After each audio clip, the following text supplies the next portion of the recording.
Boa noite! Demoramos para verificar a conexão aqui. Tô preocupada com essas travadas aí, porque sim, está frio em Foz do Iguaçu, estamos com tempo chuvoso e a conexão está instável.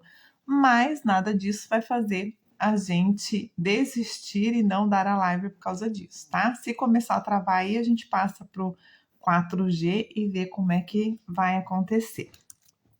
Então, estamos pontualmente às 20 horas. Boa noite, Marcelo, seja bem-vindo. O livro de hoje é A Cientista que Curou o Seu Próprio Cérebro. Não sei se vocês já conhecem, esse livro é um livro praticamente autobiográfico. Boa noite, Fátima, seja bem-vinda. Da doutora Jill Bolte Taylor.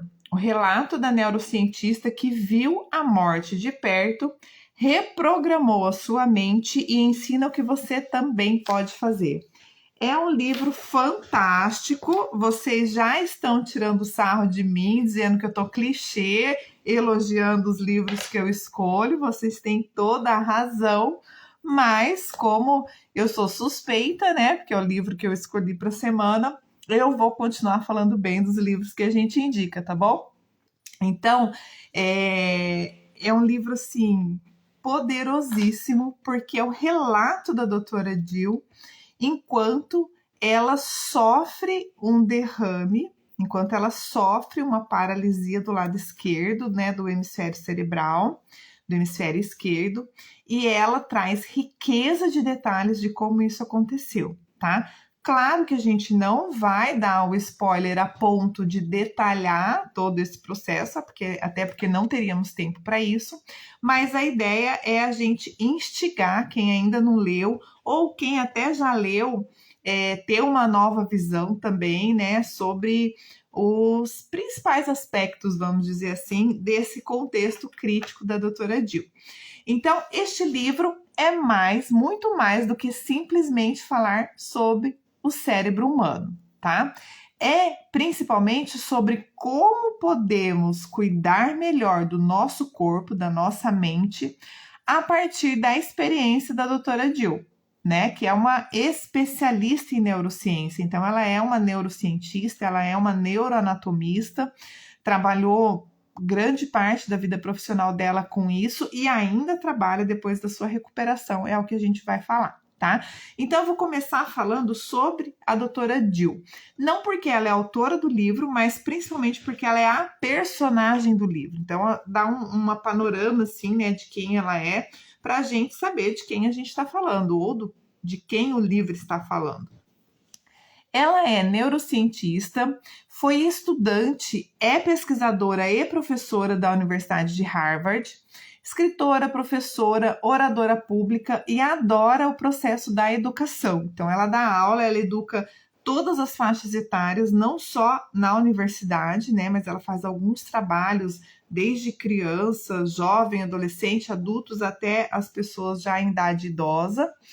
Vários níveis acadêmicos, né, traçando todo esse perfil dessas faixas etárias, e ela trabalha também com instituições privadas ou não, né, públicas também, sem fins de lucro também, e fala sobre essa condição, sobre o que ela chama da beleza do cérebro humano.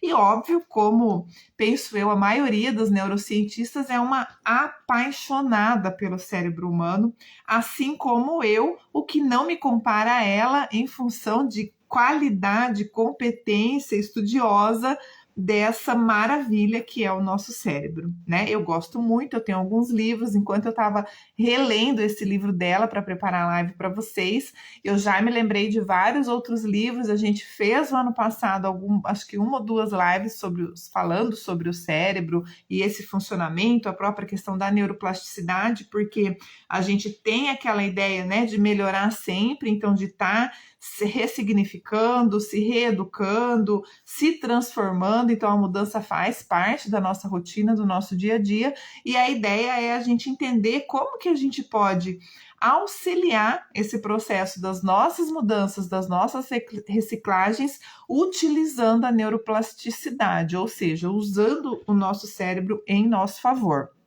E a doutora Jill, ela sofreu um derrame e perdeu a capacidade de andar, falar, ler, escrever ou se lembrar de qualquer coisa da sua vida, recuperando-se totalmente 8 anos após este episódio, esse acontecimento. Boa noite, Cris, seja bem-vinda, mãe. Ela se concentra em como podemos ativar o poder da nossa neuroplasticidade para nos recuperarmos de traumas neurológicos e, principalmente, como podemos escolher propositalmente uma vida mais flexível, mais resiliente e mais satisfatória, tá? Ela tem várias palestras no TED, mas a gente gosta de explicitar a do TED de 2008, que já tem mais de 27 milhões de visualizações, que foi a foto que eu publiquei ali atrás, né, do Stories, quando eu publico a live, o livro da semana. E ela, nesse mesmo ano, em 2008, foi escolhida como uma das 100 pessoas mais influentes do mundo pela revista Time.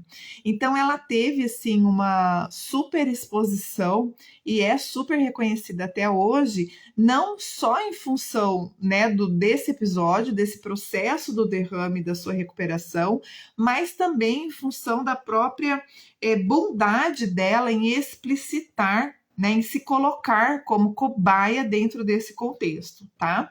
Boa noite, Felipe, seja bem-vindo.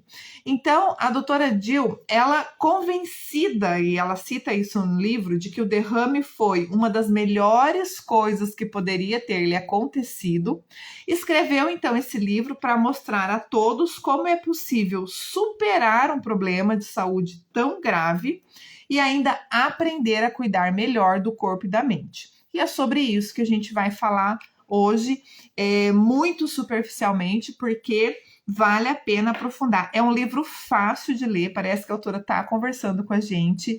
E se você tiver tempo, assim, questão de 5, 6 horas, em um dia você lê o livro todo, porque você não vê passar, tá? É um livro que eu já li várias vezes, não é a primeira vez que eu estou lendo esse livro, como normalmente são os livros das lives, né?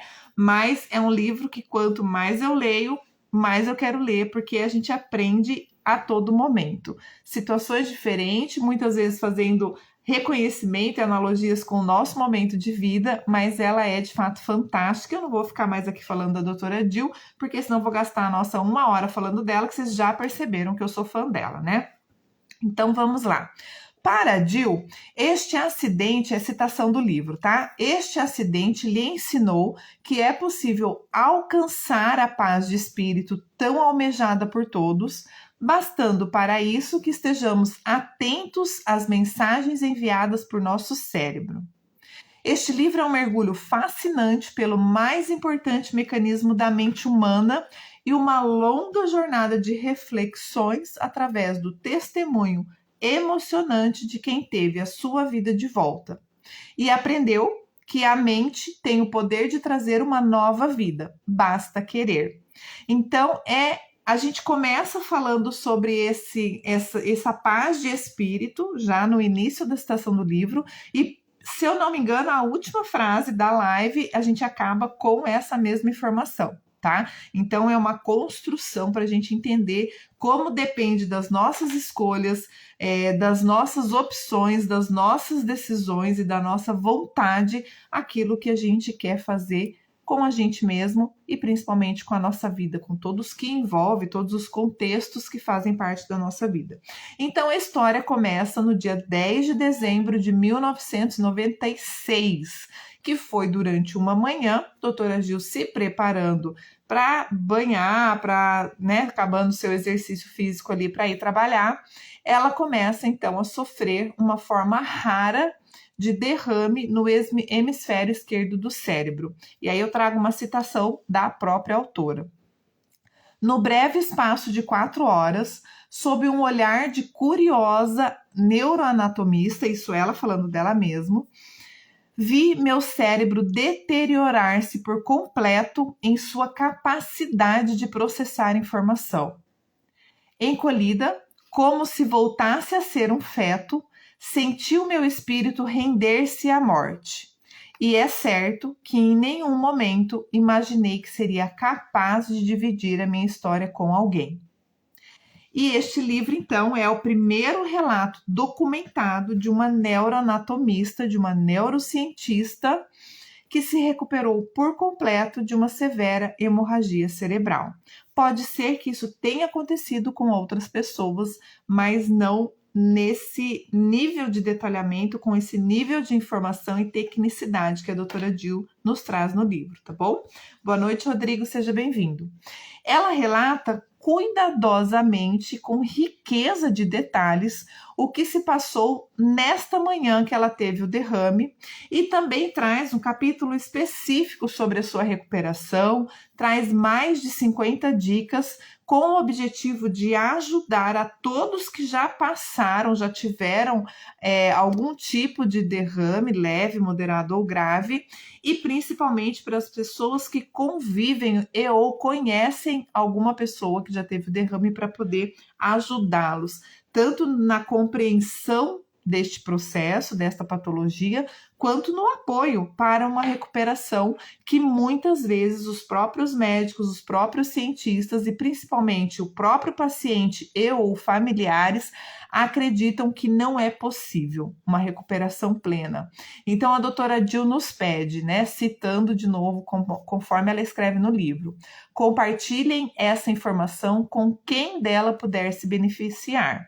E aí, toda vez que eu for falar citações dela, eu tendo a colocar, a explicitar a bondade, a benignidade e a vontade de ajudar e de assistir que ela tem, que pelo que eu estudei, pesquisei dela, já faz parte do temperamento dela e foi, como é que eu posso dizer, aprofundado ou fortalecido ou aumentado esse processo dela se preocupar com as pessoas, dela querer de fato se disponibilizar para ajudar, para assistência em si, principalmente depois, né, desse problema ou desse derrame que ela passou.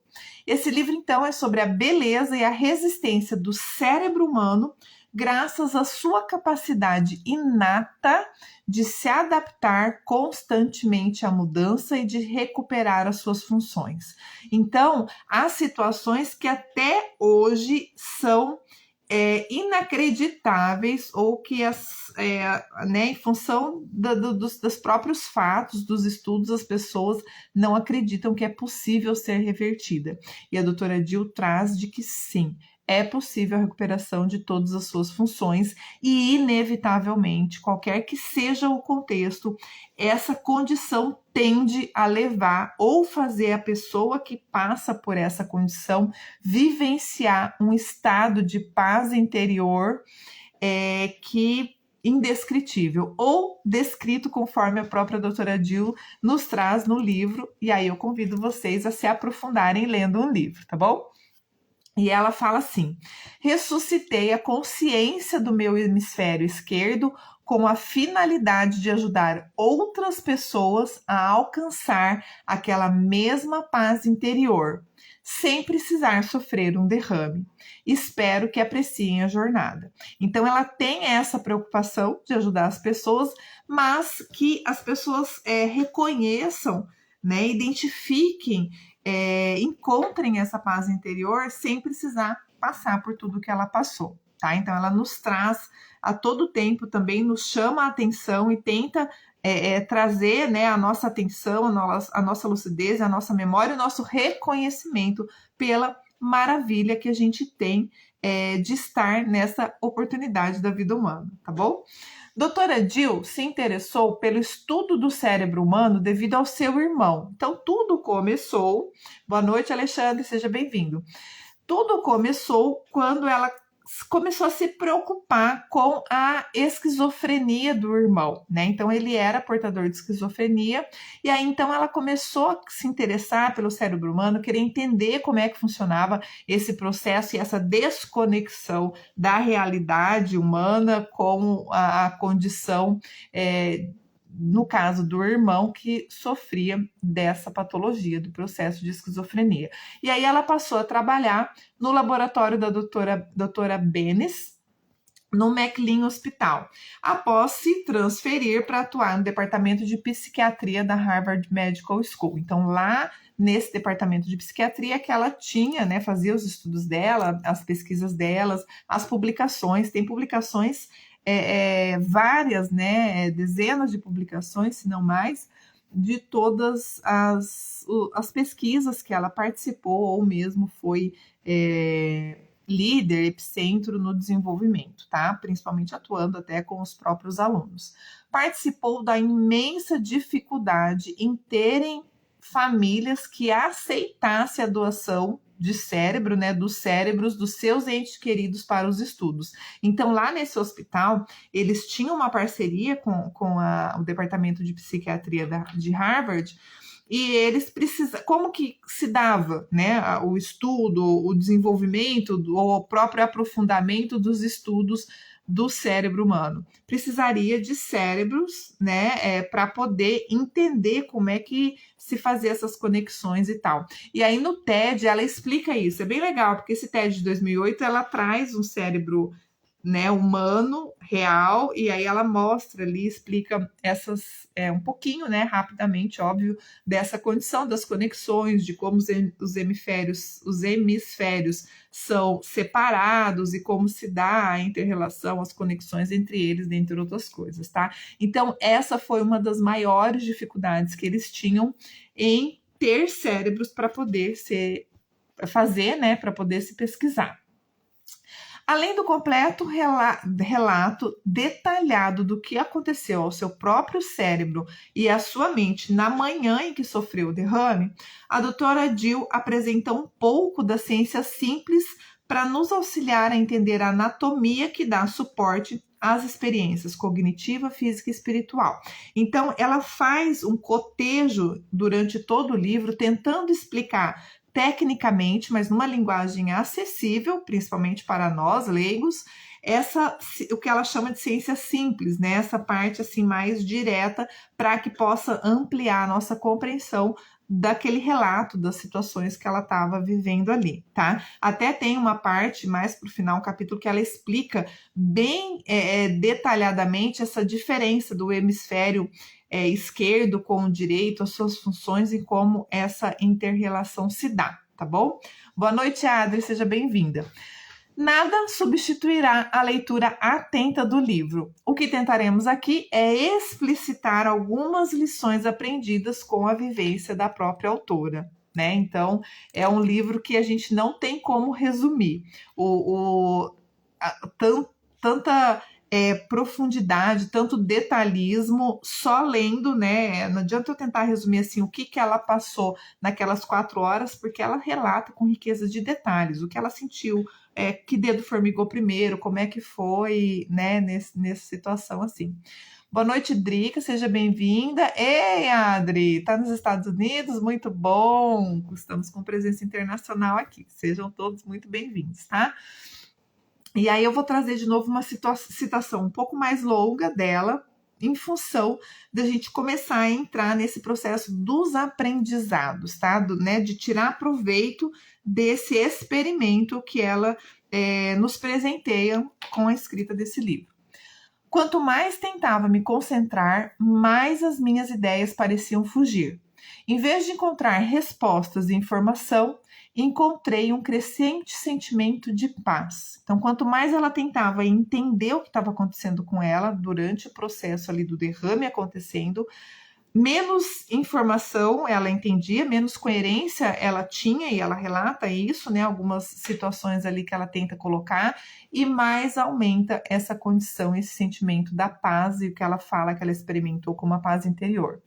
No lugar daquela conversa mental constante que me ligava aos detalhes da minha vida, sentia-me envolta por um cobertor de euforia serena. À medida que os centros de linguagem do meu hemisfério esquerdo foram se tornando progressivamente silenciosos enquanto o derrame acontecia, e eu me distanciava das lembranças da minha vida, fui me sentindo confortada por um expansivo sentimento de graça. Daqui a pouco a gente vai trazer mais relatos, ela vai chegar a falar até no processo de onisciência, onde ela se sente una com o universo. É bem interessante o experimento dela aqui, tá? Doutora Jill relata a percepção da sua consciência para um estado de sabedoria única, um ser só com o universo, o que lhe agradava muito. Então, ela entrou num conflito daquilo que ela estava vivendo e não conseguia controlar, não conseguia explicar, com esse sentimento e até uma certa euforia em função do que ela estava ali vivenciando, sentindo e dessa expansão que ela teve durante o experimento. E aí um novo relato. É uma nova citação, né? Igual está escrito no livro. Recebi com alegria o descanso representado pelo silêncio, a ausência do constante diálogo que me relacionava ao que agora percebia como insignificantes assuntos da sociedade. Recebia com alegria a oportunidade de ir além das minhas percepções normais, para longe da dor perseverante que pulsava invencivelmente na minha cabeça. Então você vê como a minha ideia é trazer, né, o aprendizado, a gente tirar proveito da experiência dela. Eu trouxe as citações em função do que a gente pode de fato aprender e compreender com essa vivência que ela teve, tá? E aí o detalhe de como foi o derrame a gente vê no livro. Após dedicar a sua vida inteira para compreender como o cérebro humano criava a percepção de realidade, aproveitou então a oportunidade de experimentar o que ela mesma, a doutora Jill, chamou de fabuloso derrame da sabedoria. Gente, vamos falar a verdade, é uma pessoa diferente, não é? Pensa na pessoa ter esse positivismo, ter esse otimismo, conseguir ter essa compreensão num estado complexo, difícil desse, né? Percebeu, então, a sua composição complexa de sistemas dinâmicos. Atenta a tudo o que lhe acontecia, a doutora Jill se esforçava para manter uma conexão cognitiva com a sua realidade externa. E sabia que a informação estava lá, ela apenas não conseguia acessá-la. Então, durante o derrame, ela cita ali, né, exemplifica e fala o que ela está passando, e ela se percebe que essa parte do hemisfério esquerdo dela, ela está se desconectando, está perdendo a informação, porque ela não consegue mais andar, falar, raciocinar, pensar. Então, só que ela não perde a consciência. Pensa que coisa maluca, né? Então, ela está lúcida o tempo todo para aquilo que está acontecendo com ela, mesmo sem ela conseguir compreender o que realmente estava acontecendo com ela. Boa noite, Carol, seja bem-vinda. Na ausência do julgamento analítico do hemisfério esquerdo, fui completamente envolvida pelos sentimentos de tranquilidade, segurança, graça, euforia e onisciência. Nesse estado alterado, quanto mais a doutora Jill tentava se concentrar, se manter focada naquilo que estava fazendo, no que estava acontecendo ali, no aqui e agora, daquele processo ali, daquele contexto, mais imensa era a dor de cabeça. Então, quanto mais ela forçava para compreender aquele experimento, ampliava essa dor de cabeça que ela relata também durante todo o processo do derrame. E era necessário mais esforço ainda para ela conseguir se manter atenta, conseguir se manter lúcida, conseguir se manter consciente.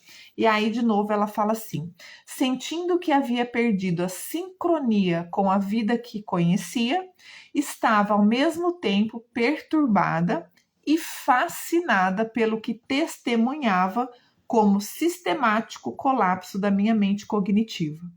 Então, ela estava experimentando, muitas vezes, aquilo que ela mesma estudou, né, dentro lá da profissão dela, da pesquisa dela, dos estudos dela, mas ali enquanto cobaia do próprio experimento. Segundo a autora, com a ausência de visão, audição, tato, olfato, paladar e com medo, a mesma sentiu então seu espírito desistir de sua ligação com este corpo e logo libertou-se também da dor. Então, quanto mais ela tentava compreender o que estava acontecendo, mais a dor de cabeça aumentava, ela sentia que estava exigindo, né, precisava se esforçar mais, e a hora que ela então desistiu, né, dessa força, ela percebeu que a dor também passou. E ali no livro ela traz alguns relatos desse momento do experimento que vale a pena a gente tentar compreender. E aí, então, tem todo um processo do socorro que ela consegue né, ligar, bater ali o número do telefone, conseguiu a ambulância chegar na casa dela, levar ela para o hospital, para UTI e tal. E aí, passamos então para o processo quando ela acorda. Então, ao acordar pela primeira vez na tarde desse mesmo dia, 10 de dezembro de 1996, ela fica chocada que ela ainda está viva. Então, naquele momento em que ela se desprende, que ela fala que ela desiste, né, da ligação com o corpo e se liberta da dor, provavelmente deve ter sido a sensação de morte, né, de falecimento ali. E aí, então, ela acorda no hospital e se assusta por estar viva. Boa noite, Rê, seja bem-vinda, mais uma presença internacional aí, ó, assim eu fico me achando muito chique essa menina, hein?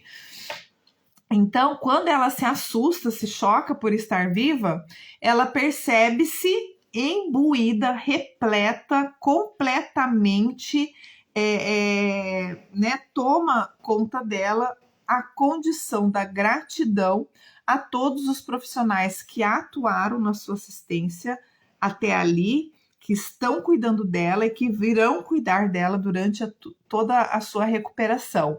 Mesmo ainda em dúvida e sem saber o quanto que seria possível se recuperar, se é que seria possível uma recuperação por completa. E aí, o interessante é que a doutora Gil em nenhum momento perde a sua consciência, embora, né, em muitos momentos ela não conseguisse manifestá-la. E aí, gente, os relatos dela, de novo, são fantásticos, tá? A conversa mental interna que ela relata no livro, que ela tem com ela mesma, vale a pena vocês lerem o livro. E aí ela fala assim: porém, dentro de mim, em qualquer lugar, havia um ser eufórico e extasiado por ter sobrevivido. E na UTI neurológica, a doutora Jill também relata que sentia as pessoas como pacotes concentrados de energia, assim que ela chama, né? Que as pessoas chegavam tipo um pacotinho, uma entrega ali, né? Algo que ela recebia como pacotes concentrados de energia. Médicos e enfermeiros eram conglomerados massivos de poderosos raios de energia que iam e vinham. Assim é o relato dela. E ela fala também que ela podia ler muita coisa na expressão de um rosto ou na linguagem corporal. Ela não conseguia interagir, mas ela tinha essa informação. E aí ela fala assim: prestei muita atenção a como a dinâmica da energia me afetava. Percebi que algumas pessoas me levavam energia, então traziam, entregavam energia a ela, enquanto outras a drenavam de mim. Outras pessoas chegavam e drenavam, tiravam a energia dela. E aí ela se sentia muito segura quando estava sob os cuidados de uma enfermeira específica, ela cita no livro, que era uma enfermeira diferente, né? Era uma pessoa, uma enfermeira aí que estava atenciosa, atenta às suas necessidades. Por outro lado, ela também cita uma outra enfermeira que lhe deixava apavorada, né, devido à sua indisponibilidade de estabelecer contato, deixando-lhe muitas vezes insegura. Ela também não podia manifestar ali na própria UTI, mas ela percebia essa diferença no trato, na atenção, na disponibilidade íntima dessas assistentes, né, da área da saúde ali, e enquanto uma lhe deixava muito segura, ela ficava tranquila de estar responsável, né, de estar nas mãos daquela enfermeira, a outra lhe dava muito medo e muita insegurança. Sentia-se, de qualquer forma, eternamente grata com a bondade genuína e solidária no seu contexto e conseguia registrar cada uma das pessoas que cuidaram dela, com atenção e dedicação, e não apenas por obrigação. Então, olha só, desde o momento crítico, ela se imbui desse sentimento de gratidão, né, desse pensamento de gratidão, e em todo um momento durante o seu processo, ela fixa, ela registra esse contexto, né? Então ela tira proveito de toda essa condição crítica que ela vivencia, tá? Sentiu-se muitas vezes respeitada e acolhida. Então, durante, né, esse processo ali, principalmente no hospital, ela tinha esse reconhecimento pelo respeito, pela profissão, pelo desempenho ali das pessoas que estavam cuidando dela. E ela então iniciou o processo de recuperação antes mesmo que ela pensasse ser possível, né? E óbvio que teve ali alguns problemas, alguns dissabores ali no trato, né? E aí ela relata o seguinte: entristecia-me a incapacidade da comunidade médica para se comunicar com alguém na minha condição. Então, ela, enquanto neurocientista, e aqui eu estou me lembrando, ela traz alguns relatos que ela tentava se manifestar e a comunidade médica, alguns colegas ali, simplesmente não paravam para prestar atenção na necessidade dela, né, naqueles sinais que ela, com muito esforço, estava tentando emitir e né, os profissionais seguiam um protocolo, muitas vezes sem olhar humanamente para aquela pessoa singular ali dentro daquele contexto. Claro que a gente tem que seguir os protocolos, não é sobre isso que a gente estava falando, mas é o sentimento que ela teve em relação, muitas vezes, né, a não ter essa singularidade, vamos dizer assim, atendida. O que a doutora Jill realmente queria é que os médicos compreendessem como o seu cérebro estava trabalhando, em vez de determinar se ele funcionava conforme os critérios e cronogramas já estabelecidos. E por outro lado, olha só, e ela fala isso também, né? Ela entende que era difícil isso da comunidade médica, porque era uma situação completamente, vamos chamar de inovadora até, né? Enfim, então um contexto bem diferenciado, mas isso impactou a ela, né? Essa condição de ter os protocolos, de ter os critérios, o cronograma, e ela ali sendo diferente, estando num contexto diferente daquela situação, daquela condição, se sentiu não escutada, não observada, né? Mas, enfim, né? Não dá para acertar sempre. E aí ela traz um novo relato. A essência da sua energia se expande e ela se mistura à energia à sua volta, ainda relatando já durante o processo de recuperação dela no hospital. E você sente que é tão grande quanto o universo. Boa noite, Júlio. Boa noite, Jaque. Sejam bem-vindos. A maior lição aprendida foi que, relacionado à sua recuperação, à sua reabilitação, a doutora Jill tinha o controle do sucesso ou do fracasso daqueles que lidavam com ela. Era sua decisão aparecer ou não. Então, desde que ela relata lá, compara aquelas duas enfermeiras, fala da equipe médica, né, de quem estava ali mais acessível, mais disponível para atender as necessidades dela e ter essa unicidade com ela, ela relata também que ela tinha esse controle. Como ela estava lúcida, estava atenta, ela definia né, a forma de lidar ou de reconhecer, de responder aqueles estímulos que lhe eram provocados ali. Tomar a decisão de me recuperar era uma escolha cognitiva difícil e complicada. Por quê? Porque ela estava lá com os processos cognitivos comprometidos. Dominada por uma alegria envolvente e serena, eu tinha de me perguntar o que significava realmente recuperar-me. E aí ela estava também tentando entender, após a euforia de se perceber viva, né, como que ia funcionar isso. Ela sabia como é que eram os reflexos, os resultados, os processos de um derrame cerebral, né, grave como que ela teve, entendeu? Ela sabia que não era uma recuperação simples, fácil e até não sabia se seria possível, mas sabia também que estava nas mãos dela o tempo todo. Dentre os vários esforços e tomadas de decisão, escolher entre esforços físicos e cognitivos lhe gastavam muito energia, deixavam ela esgotada. Então ela relata ali, né, que fazer a fisioterapia, tentar compreender, obedecer, né, o comando que era dado com a resposta do seu corpo, que muitas vezes ela compreendia, mas não conseguia responder aquele comando, foi algo muito desgastante para ela durante a sua recuperação. E aí, então, ela aprendeu a desenvolver a quietude reparadora, é assim que ela chama, dentre outras características que lhe foram peculiares após o derrame. Então, aquela condição ali da pacienciosidade, da compreensão do contexto do momento crítico e da opção por se deixar tentar escolher uma recuperação e até ser ali, eu diria, uma pessoa fora da curva, fora dos padrões normais, conhecidos até então, de como seria essa recuperação. Então, ela inicia esse processo de recuperação, onde, de fato, as dificuldades realmente lhe esgotam, lhe tomam muita energia, por mais simples que sejam. Então, ela fala, mexer o dedinho da mão esquerda é uma coisa banal, simples, mas ela precisava de muito esforço para fazer um simples movimento, tá?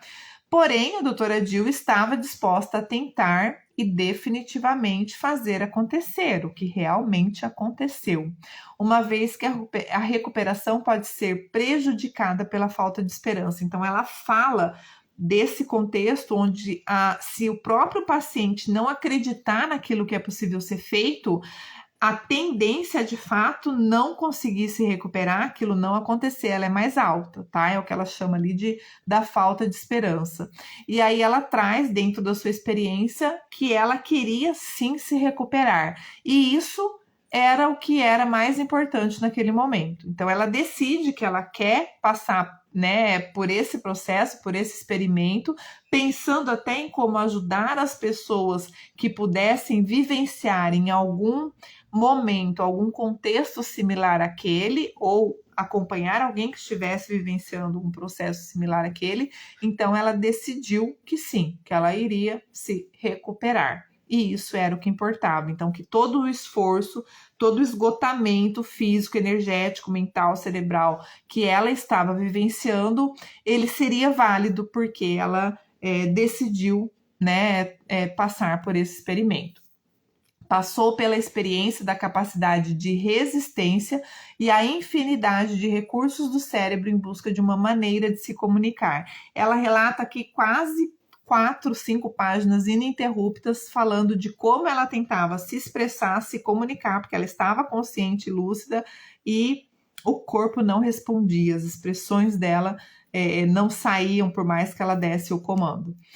Doutora Jill trabalhava, então, todos os dias para tornar o seu corpo suficientemente forte. Então, ela tinha essa consciência, né? Passou por algumas cirurgias durante esse processo de recuperação e teve um sucesso relativo em todas elas, o que auxiliou a própria recuperação. Então, ela não ficava ali indignada, não ficava com raiva, não brigava com os médicos, não tentava falar, e daí quando alguém não compreendia, obviamente, vamos dizer assim, ela não ficava brava, revoltada, então não adianta eu parar de tentar que eles não estão me entendendo. Não, ao contrário, ela mais se esforçava ainda com o foco nessa recuperação. Passou principalmente pelo desafio em manter a disposição para se recuperar, isso que eu acabei de falar, e na decisão de escolha consciente o tempo todo, né? Então também isso é uma coisa que me chama atenção e que ela mesma relata desde o início até o fim do livro, desse processo de que ela não perdeu a consciência em todo momento. Reforçou a certeza de que a paz interna está acessível para qualquer um, em qualquer tempo, diante de qualquer contexto. Basta querer. Então, não adianta você falar, mas a vida de fulano é diferente, é boa, ele tem isso, ela tem aquilo e tal, eu, né, sou sofredora, eu que não mereço, comigo tudo dá errado e tal. Não, basta querer, porque a paz interna está acessível para qualquer um, em qualquer tempo, diante de qualquer contexto. E aí eu vou trazer uma frase dela, da doutora Jill, tá? Uma citação do livro. A paz está só a um pensamento de distância. E tudo o que precisamos fazer para alcançá-la é silenciar a voz do lado esquerdo da mente. Então, como ela teve essa experiência, a hora que ela percebeu os processos cognitivos dela se esvairindo e ela começou a se perceber una com o universo, né, e consciente, sentiu então o que ela chama, que ela desenvolveu dessa paz interior. E cada vez mais a doutora Gil se convencia de que o cérebro é um órgão maravilhosamente dinâmico e em constante mudança. Conforme como que ele funciona, né? Então, como que funciona essa dinamicidade do cérebro? Com as estimulações, com os estímulos que ele recebe, sendo sim capaz de recuperar as funções perdidas. E até hoje tem o site dela, tá? Chama DR, né? De doutora Jill Taylor.com. Depois vocês acessam lá depois da live, tá? Não durante a live, vocês acessam o site dela porque tem muita coisa interessante. É preciso estabelecer então um equilíbrio saudável em tudo que se faz. É inteligente definir as suas prioridades e não desperdiçar suas energias com outras coisas, principalmente as supérfluas. Então ela reforça isso ali no momento em que ela está se recuperando, em que ela percebe esse esgotamento, mas que aquilo é prioritário para ela. Ela decide, né, enfrentar e ir com todas as suas forças até que ela de fato tenha um resultado, que é o que ela espera, que é o que ela quer. Você não precisa esperar ter um derrame ou algo parecido para que isso aconteça, né? Então, de novo, é inteligente definir as suas prioridades e não desperdiçar suas energias com outras coisas, principalmente as supérfluas, tá? É você que define, você que escolhe e você que faz acontecer. E aí ela traz de novo esse processo da energia positiva e da energia patológica. Pessoas com energia positiva ajudaram em todo o processo. Por outro lado, pessoas envoltas em energia de ansiedade tornavam tudo mais difícil para ela. E aí ela relata o seguinte: pessoas muito nervosas, ansiosas ou enraivecidas eram contraproducentes à minha recuperação. Então, apesar de também não conseguir manifestar, ela percebia como as pessoas estavam ali tratando dela, né? Então, esse processo da ansiedade, às vezes até da raiva dela não responder, de ter que dar comida, dela não conseguir obedecer, enfim, ela traz alguns relatos no livro. Mas a verdade é que ninguém tem o poder de nos fazer sentir alguma coisa, exceto você mesmo e o seu cérebro. Tá? De novo, ela traz aqui, puxa essa questão da responsabilidade, né? É uma citação. Posso não ter o controle total do que acontece na minha vida, mas certamente estou no comando de como eu escolho perceber a minha experiência de vida. Escolher quem e como eu queria ser no mundo. Então, isso são observações que ela faz ali durante o processo de recuperação dela. Já não era muito o estilo da doutora Gil viver reclamando. E após essa experiência, passou a agradecer ainda mais o seu cérebro por responder tão bem às suas tentativas de revivê-lo.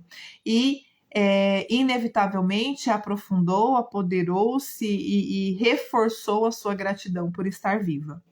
Outra técnica que ajudou muito foi concentrar-se na sensação de realizar tarefas específicas para recuperá-las com maior rapidez. Então, ela fala que coordenar a mente e o corpo de novo para tornar realidade. Então, essa questão de dar o comando, né, no cérebro, na mente, para realizar as tarefas específicas até que aquilo seja possível, se torne possível de ser feito. E aí ela fala assim: o derrame não só me abriu os olhos para a beleza e a capacidade de resistência do cérebro humano, mas também para a generosidade do espírito humano. Muita gente bonita nutriu meu coração e sou grata por toda a bondade que recebi. Então, mesmo tendo aqueles momentos mais críticos, aquelas pessoas mais negativas que porventura passavam por ali, né, não foram flores o tempo todo, ela reconhecia e era extremamente grata por quem lhe ajudou, inclusive essas pessoas. 8 anos após o seu derrame, Jill vive o que descreveria a vida perfeita. É exatamente essa frase que ela fala no livro. Ela viaja para suas pesquisas científicas relacionadas ao cérebro humano, ensina o que ama, a anatomia, a neuroanatomia, atua como consultora em neuroanatomia, trabalha na criação de um sistema de realidade virtual para a reabilitação de sobreviventes ao derrame. Olha essa mulher, gente. E aí ela fala o seguinte: ajudar as pessoas a liberar a paz interior, a alegria e sua magnífica beleza tornou-se o meu objetivo pessoal. Então, tudo que ela faz, o objetivo dela é exatamente ajudar pessoas a passarem pelo que ela passou e conseguirem ter o resultado que ela teve, conseguirem se recuperar. E também ajudar a pessoas que não estão passando pelo que ela passou, mas que convivem, conhecem, estão próximas de pessoas que tiveram, né, ou terão derrame e saber como agir. Então, ela fala também desse processo de você estar preparada para a situação. Reconhecendo quem nós somos dentro do crânio, ou seja, no nosso cérebro, podemos adotar uma abordagem mais cérebro-equilibrada com relação a como levamos a vida. Então, ela traz essa questão também da homeostase, do equilíbrio para ter uma vida, né, viver uma vida melhor. E aí faz aquela famosa perguntinha que normalmente eu faço no começo da live e agora a gente já está fazendo, caminhando aí para os 15 minutos finais. Quem nós queremos ser no mundo? E aí eu amplio. Do que nós vamos continuar reclamando na nossa vida? O que a gente vai continuar deixando de fazer, apesar de todas as nossas competências e capacidade de realizar? O quanto a gente ainda vai deixar de assistir, de ajudar a nós mesmos e as pessoas que convivem com a gente, que estão ao nosso redor, por algum motivo nos acessam nessa vida. Então, a gente pode sim encontrar um equilíbrio saudável entre as habilidades funcionais dos dois hemisférios. E aqui é aquele momento onde ela traz, tem até um capítulo específico falando, né, das funcionalidades, das características do lado esquerdo e do lado direito do cérebro, ou seja, do hemisfério esquerdo e do hemisfério direito. E aí eu trago outra citação. Quanto mais claro for para nós que lado do cérebro está processando determinado tipo de informação, mais chance teremos de participar como pensamos, sentimos e nos comportamos. Então é importante a gente saber essas características e como funciona cada lado do nosso cérebro, porque isso vai nos ajudar a optar, a interferir, a escolher no nosso modo de funcionamento. Então, em como a gente pensa, como a gente sente e como a gente age, como a gente se comporta realmente, tá?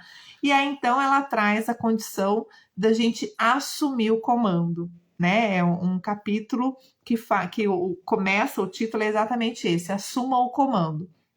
E, de novo, ela traz para a gente a questão da responsabilidade. Tá? E o que ela chama dessa responsabilidade? A capacidade da gente escolher como a gente vai responder ao estímulo que chega pelo nosso sistema sensorial em dado momento no tempo. E aí ela traz uma condição ali, um relato de pesquisas científicas que a mim particularmente, eu posso dizer que foi a minha vida antes dessa descoberta e depois dessa descoberta.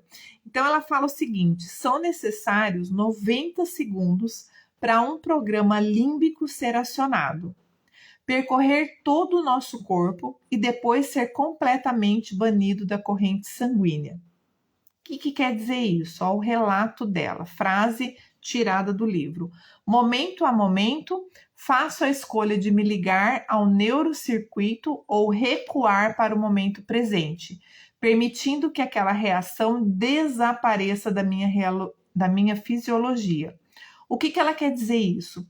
Que todo o nosso sistema límbico, todas as nossas emoções, todos, né, os nossos afloramentos, eles têm um programa que se aciona e se completa em 90 segundos, ou seja, 1 minuto e meio. Então, em 1 minuto e meio, por exemplo, o sentimento da raiva, que é o que ela cita aqui no livro, ele percorre todo o nosso corpo e depois é banido da corrente sanguínea. Então, ela fala assim, então depois de 90 segundos, se eu posso escolher continuar ou não a sentir a raiva, que é dentro do exemplo que ela traz ali, tá?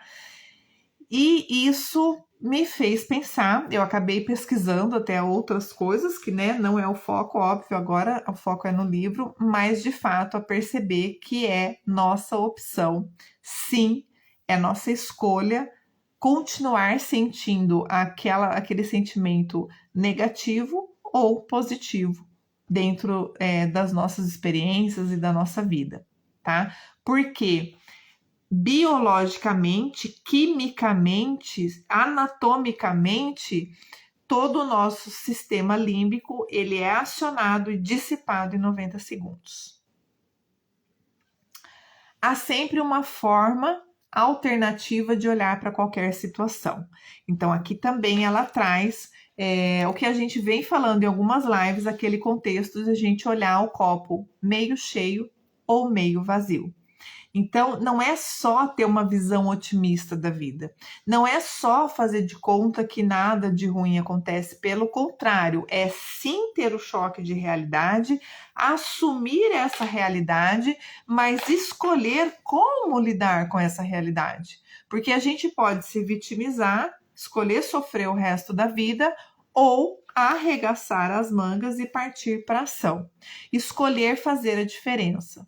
Escolher mudar esse sentimento, uma vez que pelo programa límbico, pelo nosso organismo, biologicamente, essa sensação, essa emoção já foi dissipada. E é o nosso comando cerebral que escolhe, que opta por manter ou não esse contexto, tá?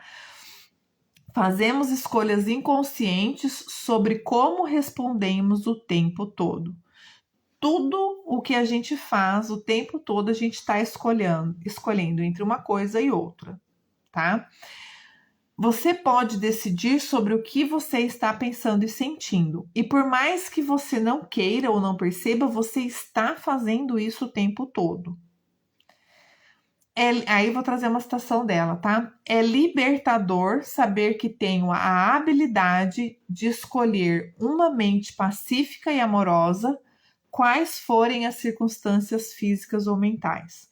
E aí, claro, ela traz também alguns exemplos dentro do conflito que ela passou, né, durante esse derrame, a própria recuperação dela, que demorou 8 anos. Pensa, a gente reclama aí que, né, ficou gripada, pegou Covid, 10 dias de isolamento, uma semana sem poder sair de casa, 8 anos para se recuperar dessa condição, tá? Foi o tempo que ela levou.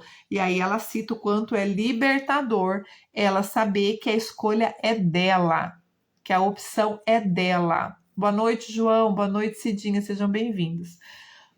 Então, né, de novo, citando a frase, é libertador saber que tenho a habilidade de escolher uma mente pacífica e amorosa, quais forem as circunstâncias físicas ou mentais. Apenas eu posso decidir se alguma coisa vai ter influência positiva ou negativa sobre a minha mente, consequentemente sobre a sua vida, né? E aí, de novo, eu tenho o controle da situação. E aí eu vou trazer aqui, eu marquei, não quis digitar, os sinais de aviso de derrame, que ela traz aqui no livro, ó, mostrando de novo a capa do livro para vocês. E aqui os sinais de aviso de derrame, porque ela diz, quando ela fala lá, ela vem do capítulo trazendo, né, da importância de reconhecer a funcionalidade do hemisfério esquerdo, do hemisfério direito, e ela traz como que ela percebeu lá no começo do livro, quando ela começa a relatar as 4 horas que ela vivenciou até, né, se desligar e só depois acordar no hospital. como ela percebeu que o que estava acontecendo com ela era uma hemorragia cerebral, ou seja, um derrame, tá? Então, ela faz até uma analogia aqui com a própria palavra derrame, né? Então, sinais de aviso de derrame, discurso ou quaisquer problemas de linguagem. Então, fica atenta se durante a sua fala, a sua manifestação está sendo diferente do seu processo natural, né? Os problemas de linguagem, quando ela relata lá, estou me lembrando que ela fala que ela começou a balbuciar algumas palavras, no cérebro dela a palavra estava inteira, correta, e a hora que ela tentava emitir um som, saía um som esquisito, né? Ou não sabia, a língua dela começava a enrolar. O entorpecimento ou qualquer formigamento do corpo. Então, também ela relata que ela percebeu no banho que ela estava perdendo, né, a sensação corpórea, a hora que ela se encosta na parede e tal. Então, tem vários exemplos disso. RR, recordar ou quaisquer problemas de memória. Começou a perder, né, a capacidade de recuperar ali a memória, entender, compreender o que está acontecendo. Alteração do equilíbrio da coordenação. Essas letras que eu estou falando é porque ela faz aqui, tá, um jogral com as letras da palavra derrame, tá bom? A alteração do equilíbrio ou da coordenação. Então, ela percebe que ela não consegue mais ficar em pé, que as pernas não obedecem mais ao comando de andar e assim sucessivamente. M, muita dor de cabeça, né? E eu relatei ali a hora que ela fala que um pouco antes dela se entregar ali, né, o corpo dela, ela sente muita dor, e quanto mais esforço ela tende a fazer ou quer fazer para tentar entender o que está acontecendo com ela, mais dor ela vem a sentir. E por último, o E, enxergar ou quaisquer problemas de visão. Então, começar também a perder, né, a visão, a ficar ali esfumaçado, começar a perder os sentidos de modo geral, você também tem que ficar atento. E aí ela traz, derrame é uma emergência médica, ligue 190. Né? Então, qualquer percepção nesse sentido. E no fim do livro, ela traz um apêndice que são recomendações para recuperação, 10 questões de avaliação e 40 coisas de que eu mais precisava. Então, quando ela fala lá daquela condição de ser respeitada, de se sentir acolhida, entendida, as suas necessidades, uma vez que ela não tinha perdido os seus sentidos, ela traz ali algumas frases, 40 relatos de como atender melhor a pessoa nesse estado, tá? E aí eu volto aqui para a gente já indo para os últimos minutos da live, né? Quando ela fala que ela tem o controle da situação, ela cita as seguintes frases: sentir profunda paz interior e partilhar bondade é sempre uma escolha de cada um de nós. Então, de novo, assuma a responsabilidade, a sua capacidade de escolher como responder aos estímulos que chegam, né, até você. Lembre-se que biologicamente esses estímulos tendem a durar, se for do sistema límbico, apenas 90 segundos, um minuto e meio, é muito pouco tempo. A gente às vezes fica ali com raiva de alguém, magoado com alguém, 1 hora, um dia, um mês, um ano, 10 anos, 20 anos. Quem é que conhece alguém que, né, sabe ali de uma briga de família, irmão com irmã, marido, mulher, filho, pai, mãe, às vezes ficam 5 anos sem se falar, 20 anos sem se falar, uma coisa que já aconteceu, já passou, o tempo já apagou e a gente está ali reforçando aquela condição. Isso é opção nossa, tá? Então, sentir profunda paz interior e partilhar bondade é sempre uma escolha de cada um de nós. Perdoar os outros e eu mesma, citação da autora, é sempre uma escolha. Ver esse momento como um momento perfeito é sempre uma escolha. Então, ela reforça, né, e a gente finaliza as citações do livro com esse reforço dela de que tudo aquilo que acontece com a gente e a forma como a gente lida com aquilo que acontece com a gente é da nossa responsabilidade e é uma escolha nossa, tá?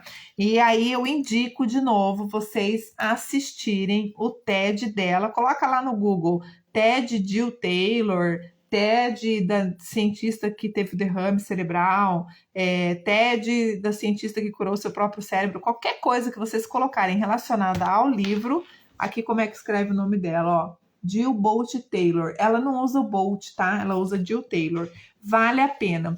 Tem um TED mais recente, se eu não me engano, 2016, 2014, mas eu sugiro que vocês assistam todos que vocês quiserem, óbvio, até porque ela escreveu mais livros, esse não é o único, mas principalmente o TED de 2008, tá? Que é quando ela começa a expor essa situação que ela passou.